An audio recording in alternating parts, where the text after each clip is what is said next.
حضور نے ایک دفعہ زمین پر نقشہ کھینچا سوا السبیل کا، تنکا لے کر ایک سیدھا خط کھینچا، اور ایک خط وہ ہے جو اس کو کاٹ رہا ہے۔ اس کے بعد پھر آپ نے ایک دائرہ بنایا، سیمی سرکل، وہ جنت ہے، یہ دنیا میں صراط مستقیم یا سواء السبیل ہے، اور درمیان میں جہنم کے اوپر وہ پل صراط ہے۔ قرآن کے راستے پر چلو گے اس لیے کہ وہ پل صراط جہنم کے اوپر ہے۔ وَإِن مِّنكُمْ إِلَّا وَارِدُهَا كَانَ عَلَىٰ رَبِّكَ حَتْمًا مَّقْضِيًّا، وہ اس پل صراط سے ہو کر جنت میں پہنچ جائے گا۔ اور انسانی عقل کے نتیجے میں سوچو گے تو وہ لیفٹ سے شروع ہو کر اس خط کو کاٹتا ہوا وہ رائٹ کی انتہا کو پہنچ جائے گا۔ معلوم ہوا ہم تو آسمان سے گرے اور کھجور میں اٹک گئے، پھر واپس آئے گا، چونکہ اللہ کی کتاب کو رہنما نہیں بنایا، پھر اس خط مستقیم کو کاٹتا ہوا اب وہ پھر لیفٹ کو پہنچ جائے گا۔ اس طرح آپ نے لکیریں کھینچی، یہ ٹیڑھے راستے ادھر سے ادھر، ادھر سے ادھر، ادھر سے ادھر ہو کر یہ جہنم میں جاتے ہیں سارے کے سارے۔ دنیا میں نظام عدل اجتماعی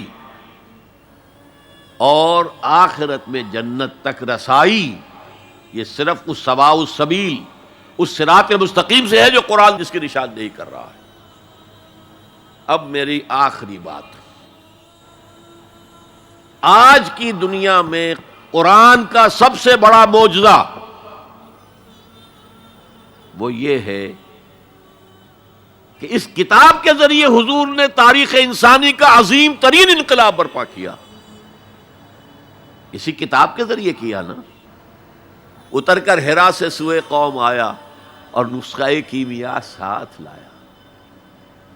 اس سے ذہن بدلے، عقائد بدلے، سوچ بدلی، کردار بدلے، اخلاق بدلے، پھر انہیں طاقت بنا کر اور کوڑا بنا کر باطل نظام پر دے مارا اور نظام حق کو قائم کر کے دکھا دیا۔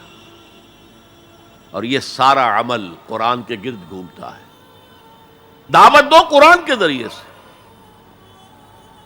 میں نے آج جمعے میں ایک مثال دی تھی کہ 5ویں جماعت سے سائنس کا مضمون شروع ہوا تو پہلا تجربہ جو ہم سے کرایا گیا وہ یہ تھا کہ لکڑی کا برادہ، جہاں لکڑی چیری جاتی ہے تو نیچے برادہ جمع ہو جاتا ہے، اور لوہ چون یعنی آئرن فائلنگز، ان کو گڑبڑ کر دیا، کہا انہیں علیحدہ کرو۔ کیا ایک ایک چنیں گے؟ اور پھر راستہ بتایا کیسے کرو۔ میگنیٹ ہاتھ میں لے لو، اسے پھراؤ، لوہا اس کے ساتھ چمٹ جائے گا، برادہ رہ جائے گا۔ اس معنی میں قرآن وہ میگنیٹ ہے جو سلیم الفطرت انسانوں کو کھینچ لیتا ہے۔ کوئی معاشرہ سلیم الفطرت انسانوں سے خالی نہیں ہوتا۔ حضور پر ایمان لانے سے پہلے بھی ابو بکر نہ کبھی شرک کیا، نہ کبھی زنا کیا۔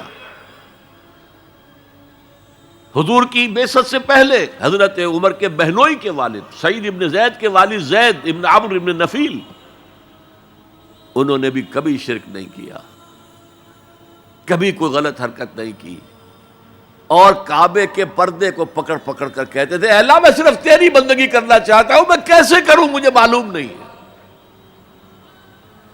حضور کی بعثت سے پہلے ان کا انتقال ہو گیا، لیکن باپ کی کیفیت یہ تھی جس سے کہ سعید ابن زید ایمان لائے ہیں اور وہ عشرہ مبشرہ میں شامل ہوئے ہیں، اور ان کی زوجہ فاطمہ بنت خطاب کے ذریعے سے عمر کو ایمان ملا ہے۔ تو یہ سلیم الفطرت لوگوں کو کھینچنے کا ذریعہ ہے۔ پھراؤ اسے، عام کرو، عام کرو، درس قرآن عام کرو، عام کرو، عام کرو، یہ سلیم الفطرت لوگوں کو کھینچ لے گا۔ پھر ان کا تزکیہ کرو، تزکیہ بھی قرآن سے ہوگا۔ تزکیے کے بھی ہم نے نمل کچھ پلوٹائنس نیو پلیٹونزم سے کچھ چیزیں سیکھ لی ہیں، کچھ ہندوؤں کی تپسیائیں سیکھ لی ہیں، لیکن قرآن کو تزکیے کا ذریعہ نہیں بنایا۔ صوفی پشمینہ پوش و حال مست، از نوائے شعلہ قوال مست، در نمی سازد بقرآن محفلش. قرآن سے اس صوفی کی محفل خالی ہے، وہاں قوال کے اس سے حال آ رہا ہے، حال آ گیا، قوال کے شعر سے حال آ گیا. صوفی پشمینہ پوش حال مست، از شراب نغمہ قوال مست، در نمی سازد بقرآن محفلش. قرآن کے ساتھ در سازی نہیں. لیکن حضور کے طریقہ کار دیکھیے، حضور کی سیرت کے دو حصے ہیں. ایک حصہ ہمیں بہت معلوم ہے، غزوہ بدر، غزوہ احد. اولین کتابیں بھی جو لکھی گئی سیرت میں وہ مغازی تھیں، چونکہ یہ لوگوں کے نزدیک اہم چیزیں تھیں، اہم واقعات تھے، مغازی، غزوات. لیکن یہ بدر کے جو 313 آدمی تھے، یہ فراہم کیسے ہوئے تھے؟ کس مارکیٹ سے لائے گئے تھے؟ کس میتھڈالوجی سے انہیں تیار کیا گیا، پختہ کیا گیا، ٹرین کیا گیا؟ یہ ہے غور طلب معاملہ.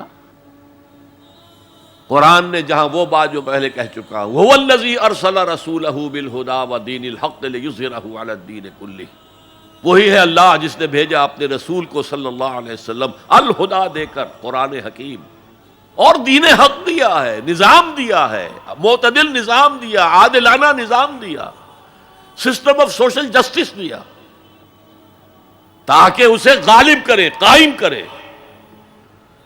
یہ ہے مقصد بعثت محمدی صلی اللہ علیہ وسلم. باقی کسی نبی کے لیے یہ الفاظ نہیں آئے، نوٹ کر لیجئے. حضور کے لیے 3 مرتبہ آئے، سورہ توبہ میں آیت نمبر 33، سورہ فتح میں آیت نمبر 28، سورہ صف میں آیت نمبر 9، 3 دفعہ یہ الفاظ آئے. نظام کو قائم کر کے دکھاؤ. جس دور کا آغاز آپ سے ہو رہا ہے، اس دور میں اصل اہمیت نظام کی ہوگی.